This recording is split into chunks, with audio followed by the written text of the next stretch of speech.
Professor Monty, and we're going to look at the distributive law and factoring. So we're using the distributive law, but not in the order that we usually use it. We're trying to factor things out. Now, factoring or to factor means to get things so that they're multiplied together. So we've got the distributive law we've seen before, and I'll link that video if you want to go back and watch that. I'll link that video to the end of this video. But if I have A times the sum B plus C, I can distribute the A into each of these. A times B plus A times C. So it looks like this. But now I'm going to go backwards. I'm going to have something this way, and I want to pull it out. So instead of two things added together, I've got two things multiplied together. I've got factors. Okay, so here's my first example, 3x plus 6. What I'm trying to do is try to look into each of these and see if there's a number or maybe a variable, a letter, that goes into each of these. And I say 3 goes into each of these.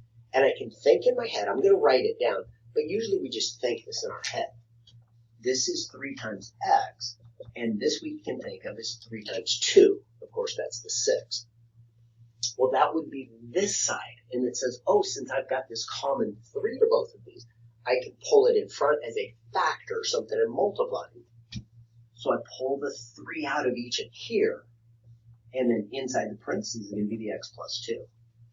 That's my answer. That's factored, because notice if I distribute it in, 3 times x, 3x, plus 3 times 2 is 6.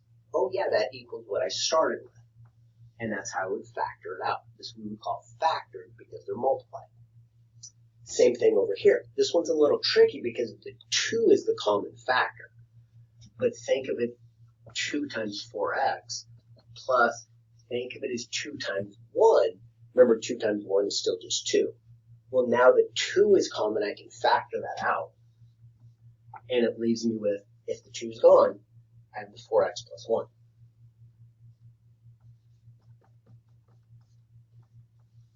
And again, we can check by multiplying or distributing. 2 times 4x is 8x. 2 times 1 is 2. So I have the 8x plus 2, which was my answer. Okay. Notice I have to have that 1 there. If the 1's not there, then it's just 2 times 4x, which is 8x. Oh, where'd the 2 go? All right. So be careful. Work with these practice, and you'll get it.